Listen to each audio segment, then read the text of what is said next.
Nous sommes en direct depuis le port de Lesbos où le pape François vient d'arriver accompagné du patriarche écuménique de Constantinople, Bartholoméos, à sa droite, et on voit également l'archevêque d'Athènes qui sera présent, l'archevêque orthodoxe d'Athènes et de toute la Grèce. Le pape François, vous le savez, est arrivé ce matin pour une visite éclair en quelque sorte, mais à haute signification symbolique pour venir saluer les migrants, être présent dans ce lieu qui est une des portes d'entrée pour les migrants en Union européenne. L'île de Lesbos, vous le savez, se trouve à quelques kilomètres seulement des côtes turques. On voit la mer derrière sur ce port de Lesbos et se cachent souvent des migrants qui rejoignent désormais cette île. Le pape François était tout à l'heure au camp de réfugiés de Moria, camp de rétention administrative, où il a salué longuement avec le patriarche écuménique et l'archevêque d'Athènes les réfugiés qui étaient présents. Moment très fort pour rappeler que ces réfugiés n'étaient pas seuls. Le pape François vient parler maintenant à la population de Lesbos, cette île où résident 90 000 personnes.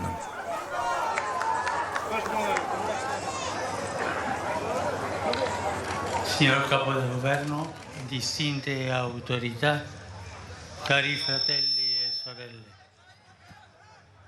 da quando Lesbo è diventata un approdo per tanti migranti in cerca di pace e di dignità, ho sentito il desiderio di venire qui.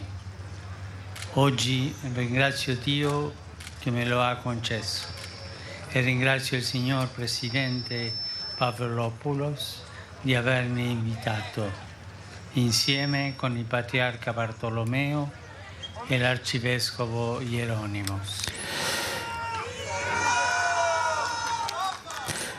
Distinguées autorités, chers frères et sœurs, depuis que Lesbos est devenu un point de chute pour de nombreux migrants en recherche de paix et de dignité, j'ai ressenti le désir de venir ici. Aujourd'hui, je remercie Dieu qui me l'a accordé et je remercie Monseigneur le président Papoulos de m'avoir invité avec le patriarche Bartholomé et l'archevêque Hieronymus.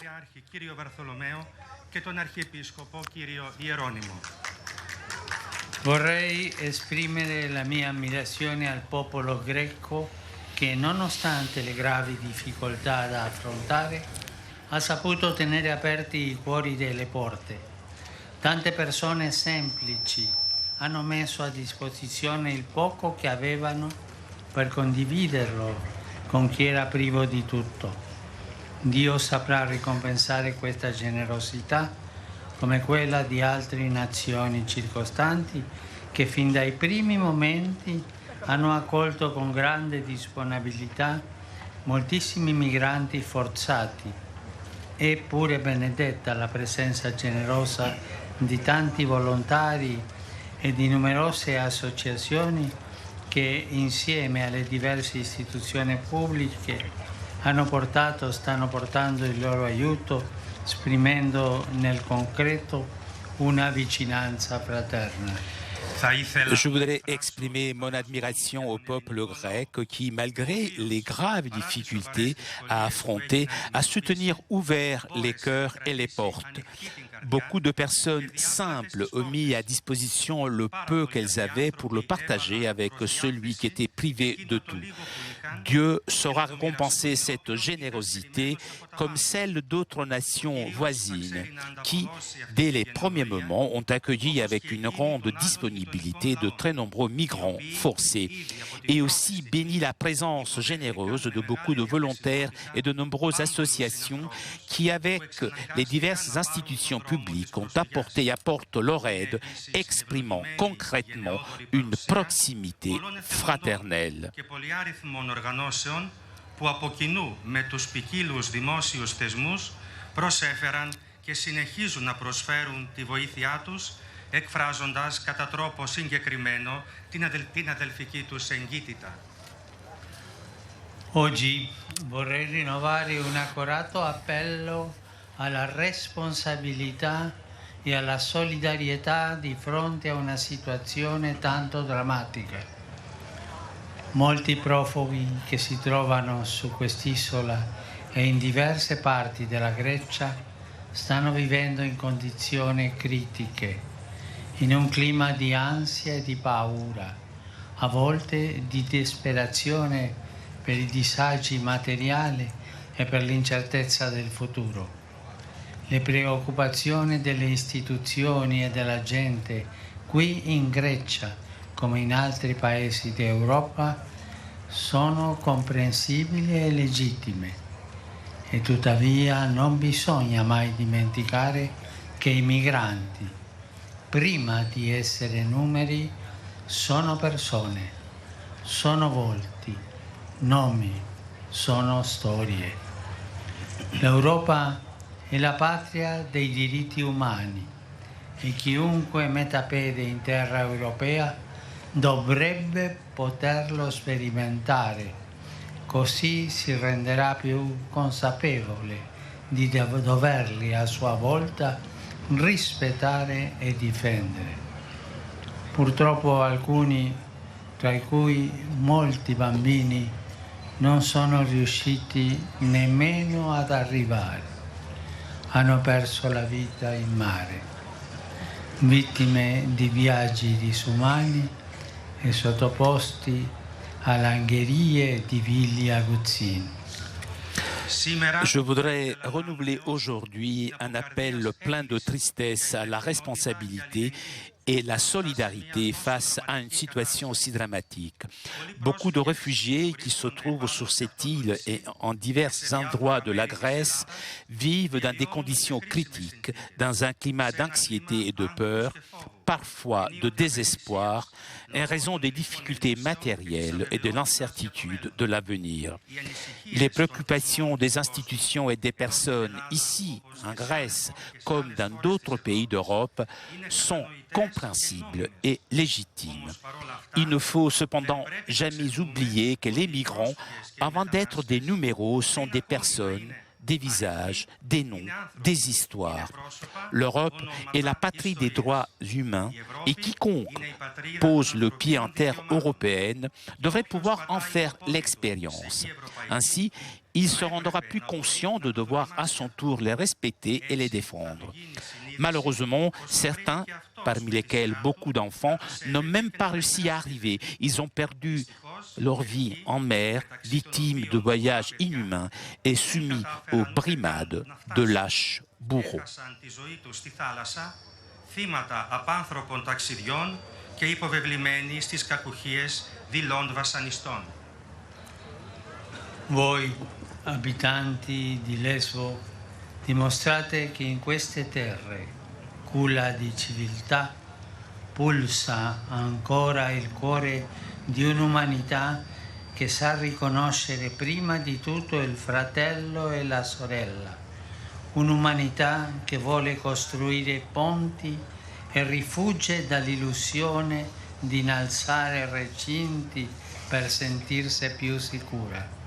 Infatti le barriere creano divisioni anziché aiutare il vero progresso dei popoli e le divisioni prima o poi provocano scontri. Vous, habitants de Lesbos, vous montrez qu'en cette terre, berceau de civilisation, bat en cœur le cœur d'une humanité qui sait reconnaître avant tout le frère et la sœur. Une humanité qui veut construire des ponts et qui renonce à l'illusion de construire des enclos pour se sentir plus en sécurité. En effet, les barrières créent des divisions au lieu d'aider le vrai progrès des peuples. Et les divisions provoquent, tôt ou tard, des conflits.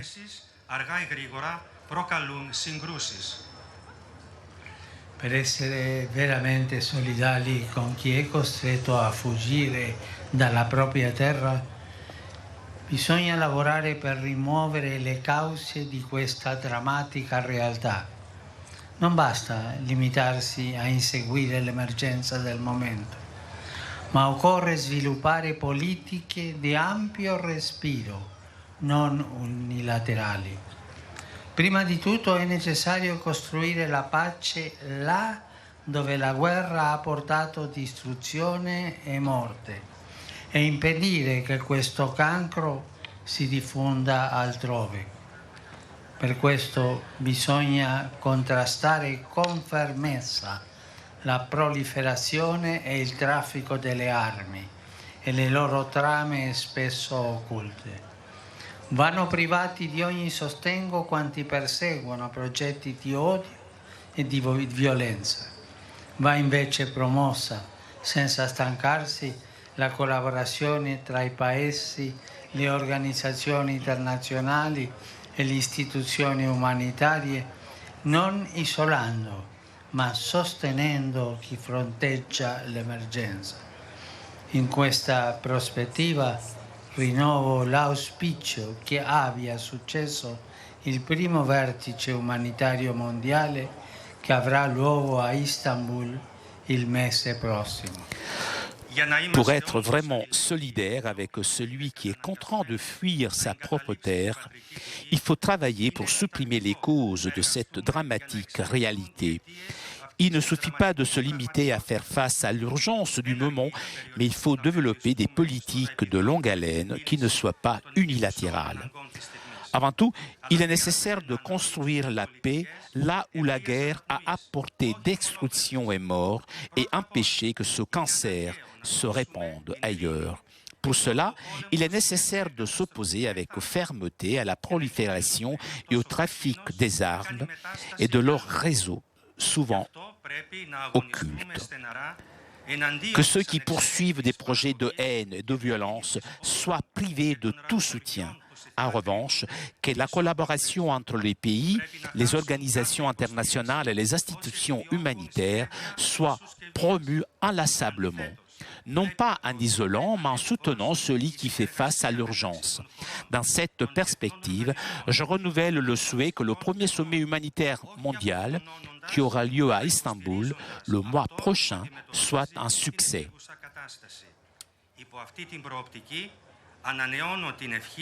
Να έχει επιτυχία η πρώτη παγκόσμια ανθρωπιστική σύνοδος κορυφής που θα λάβει χώρα στην Κωνσταντινούπολη τον ερχόμενο μήνα.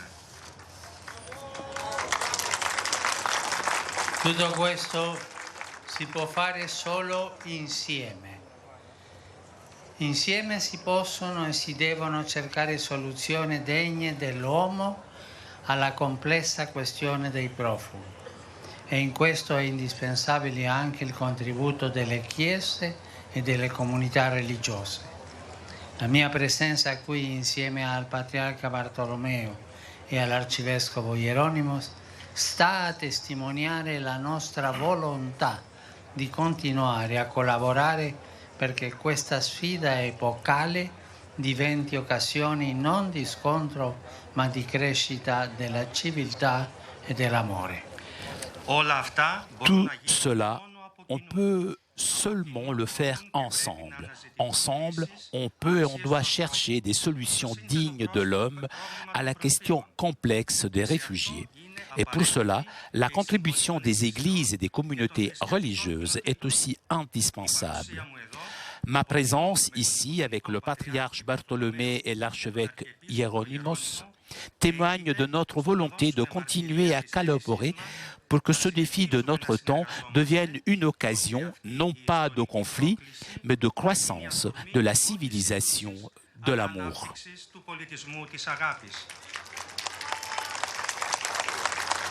Cari fratelli e sorelle, di fronte alle tragedie che feriscono l'umanità, Dio non è indifferente, non è distante. Egli è il nostro Padre, che ci sostiene nel costruire il bene e respingere il male. Non solo ci sostiene, ma in Gesù ci ha mostrato la via della pace. Di fronte al male del mondo, Egli si è fatto nostro servo e col suo servizio di amore ha salvato il mondo. Questo è il vero potere che genera la pace. Solo chi serve con amore costruisce la pace. Il servizio fa uscire da se stessi e si prende cura degli altri, non lascia che le persone che le cose vadano in rovina, ma sa custodirle, superando la spessa coltre dell'indifferenza che annebbia le menti e i cuori. Grazie a voi, perché siete custodi di umanità, perché vi prendete teneramente cura della carne di Cristo che soffre nel più piccolo fratello affamato e forestiere e che voi avete accolto. Eucaristo.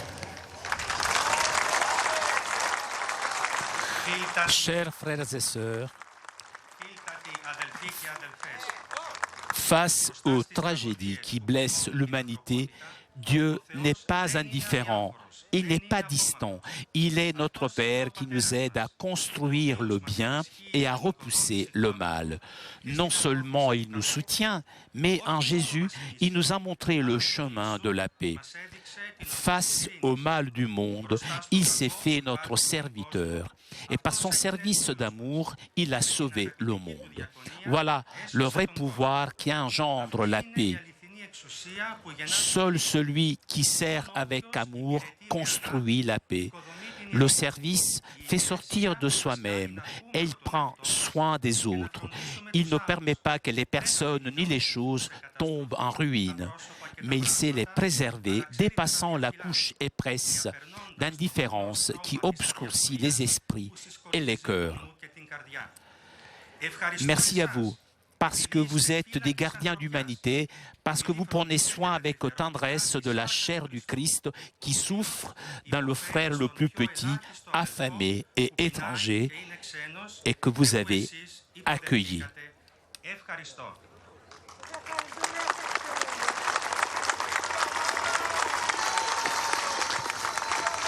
Voilà le message du pape François à ces personnes habitant de la ville de Lesbos, cette île grecque à quelques kilomètres des côtes turques et qui voit arriver et passer de très nombreux migrants. Ils étaient 500 000 à être passés par Lesbos l'an dernier. Et déjà 150 000 migrants depuis le début de l'année sont passés par la Grèce et par les îles de la mer Égée pour pénétrer en Union européenne. Plusieurs centaines ont péri en mer. C'est maintenant l'archevêque d'Athènes qui va prier pour les victimes de ces migrations.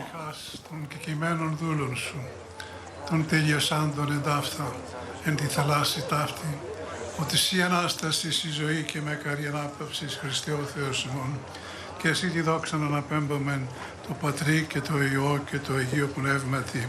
Αμήν.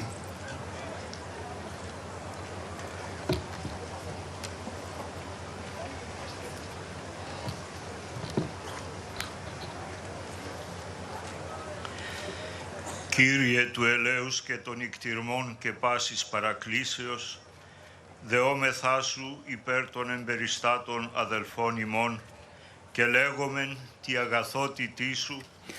Seigneur de miséricorde, de compassion et de toute consolation, nous te prions pour nos frères qui vivent dans des situations difficiles et nous adressons à ta bonté.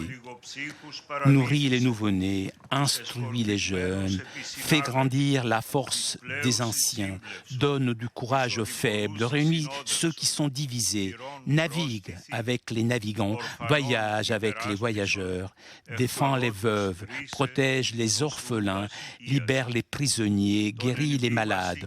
Souviens-toi, ô Seigneur, de tous ceux qui travaillent dans les mines, qui sont exiliés, qui ont un travail dur, tous ceux qui vivent toutes sortes de souffrances, de nécessités, de dangers, et tous ceux qui en pleurent ta bonté, tous ceux qui nous aiment et de ceux qui nous haïssent. Diffuse sur tous ta miséricorde en répondant à leur invocation pour obtenir le salut. Nous te prions encore, Seigneur de la vie et de la mort, d'accorder le repos éternel aux âmes de tes serviteurs défunts, aux âmes de tous ceux qui ont perdu leur vie dans l'exode des régions déchirées par la guerre ou lors du voyage vers des lieux de sécurité, de paix et de prospérité. Puisque toi, Seigneur, tu protèges les sans défense, tu donnes espérance aux désespérés, tu es le sauveur des affligés, le port du voyageur, le médecin des malades.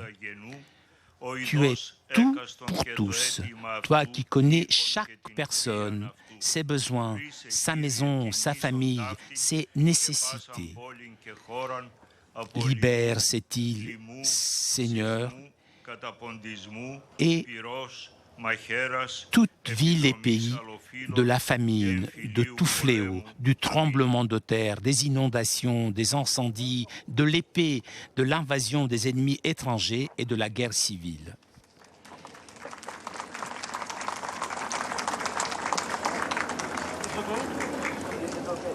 Dio di misericordia, ti preghiamo per tutti gli uomini, le donne e i bambini che sono morti dopo aver lasciato le loro terre in cerca di una vita migliore. Benché molte delle loro tombe non abbiano nome, da te ognuno è conosciuto, amato e prediletto. Dieu miséricordieux, nous te prions pour tous les hommes, pour toutes les femmes et pour tous les enfants qui sont morts après avoir quitté leur pays à la recherche d'une vie meilleure. Bien que beaucoup de leurs tombes ne portent aucun nom, chacun d'entre eux est connu, aimé et chéri de toi. Puissons-nous ne jamais les oublier, mais honorer leur sacrifice, plus par les actes que par les paroles. Nous te confions tous ceux qui ont fait ce voyage, affrontant la peur, l'incertitude et l'humiliation en vue de parvenir à un endroit de sécurité et d'espérance.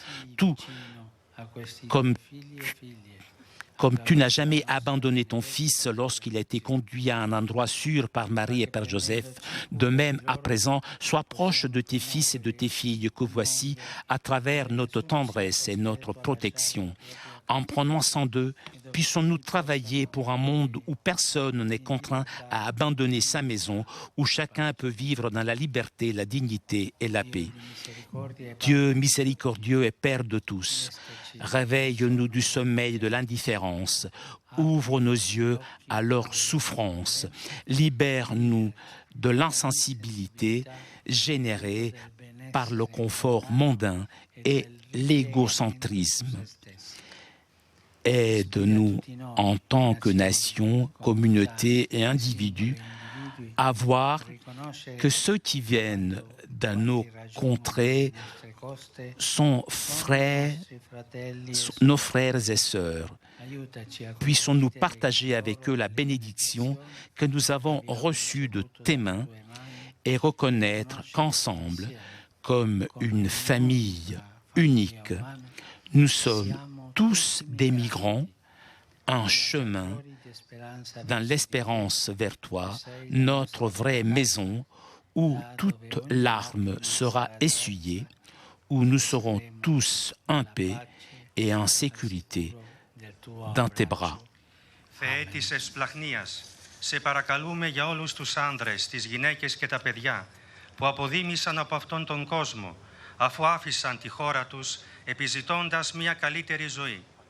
Παρότι πολλοί από τους τάφους τους δεν έχουν όνομα, τον καθέναν από τους ανθρώπους αυτούς εσύ γνωρίζεις, τον αγάπησες και τον θέλησες επάνω σε αυτή τη γη.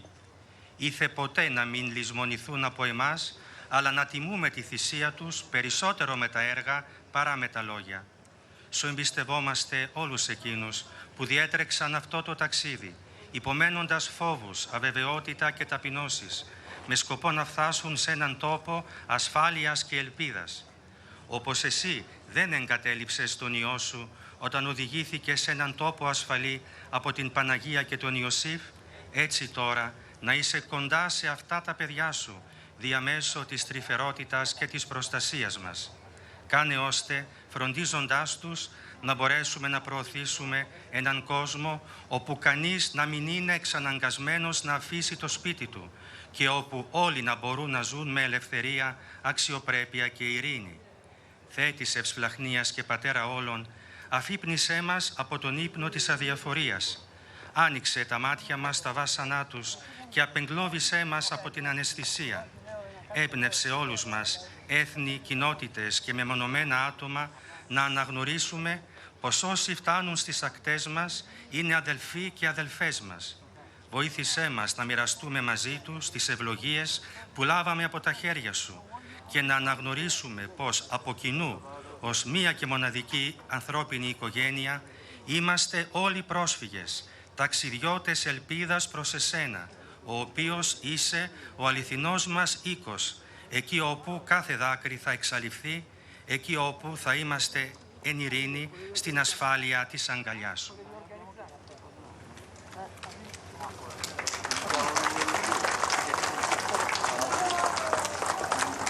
Ενός λεπτού σιγή.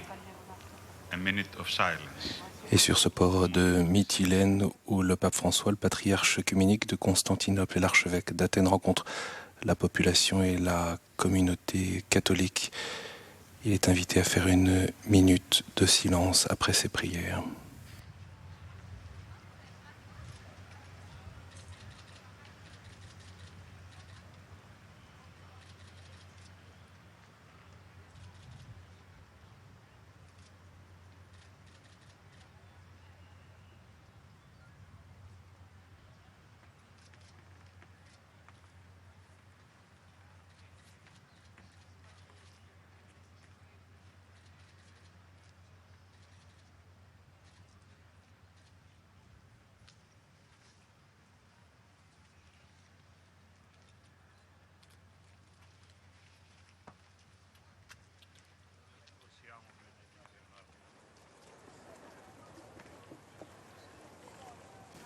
Voilà, après cette minute de silence sur ce port de Mytilène, eh bien, le pape François, le patriarche œcuménique de Constantinople et l'archevêque d'Athènes bénissent un olivier, symbole de la paix.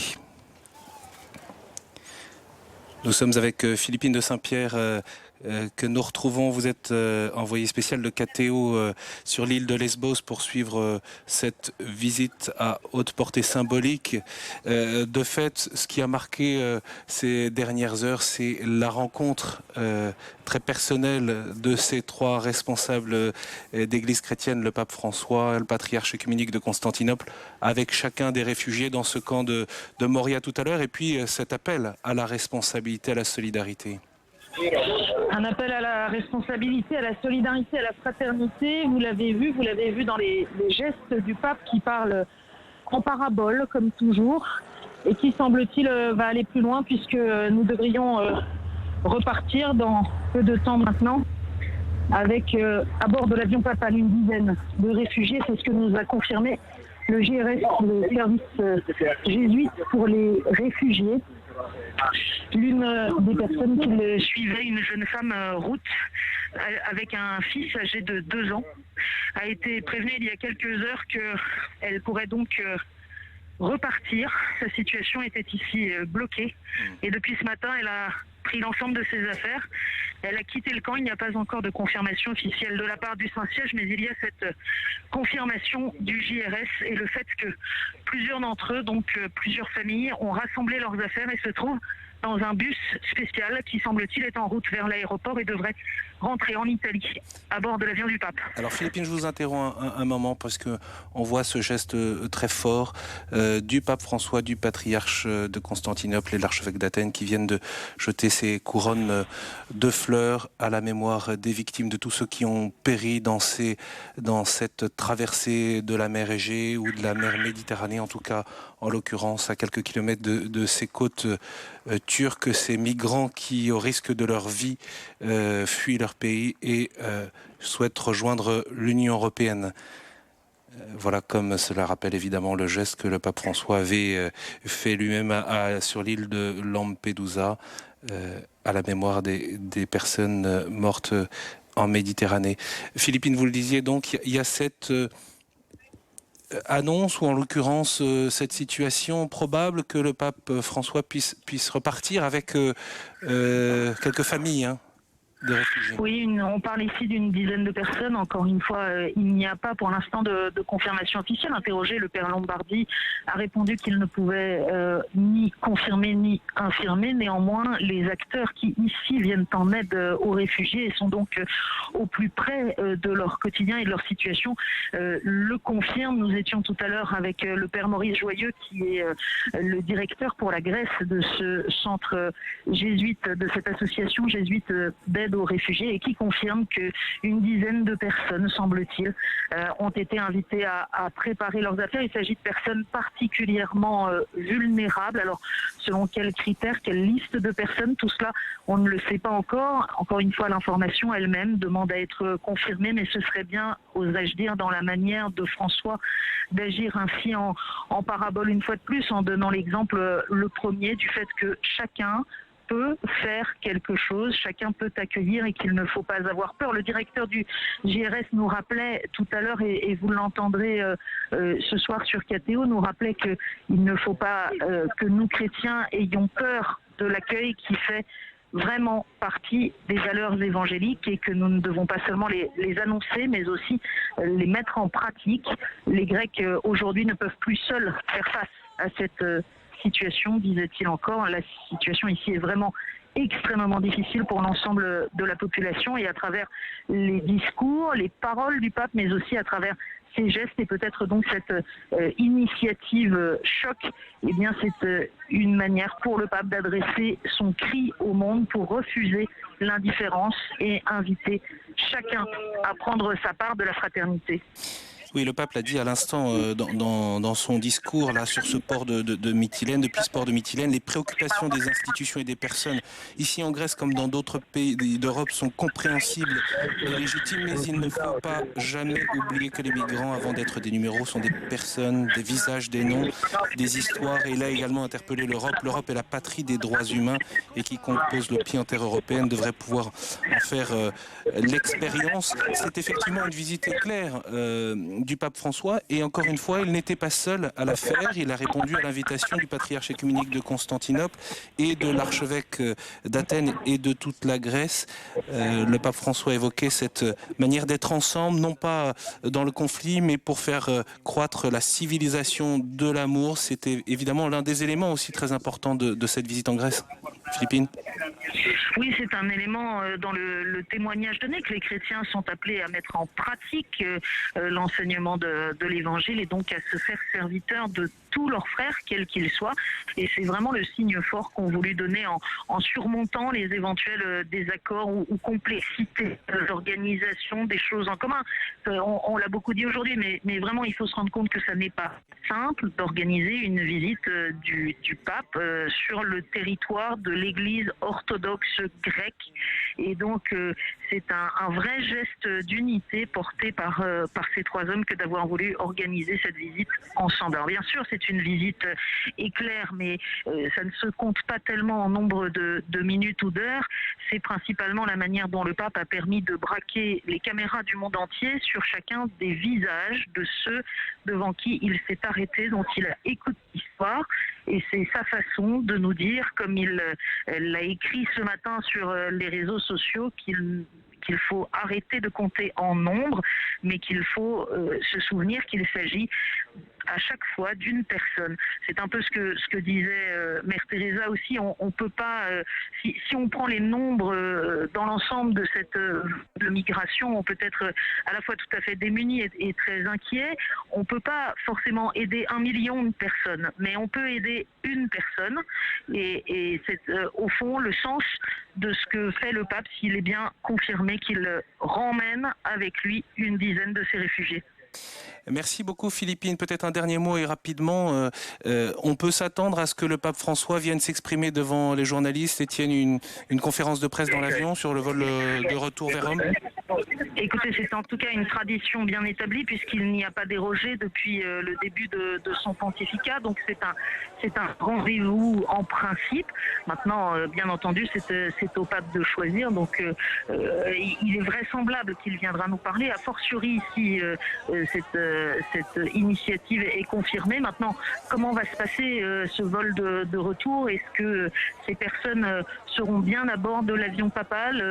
Vont-elles voyager avec nous? Pourrons-nous leur parler, vous faire part ensuite de leur témoignage? On pourra vous dire tout ça après l'atterrissage. Merci beaucoup en tout cas d'avoir été avec nous, Philippine. Bon vol et bon retour à Rome. On rappelle que le décollage est prévu pour 14h15 heure de Paris. Il sera 15h15 en Grèce. Et l'arrivée du pape François à Rome, ce sera à 16h30.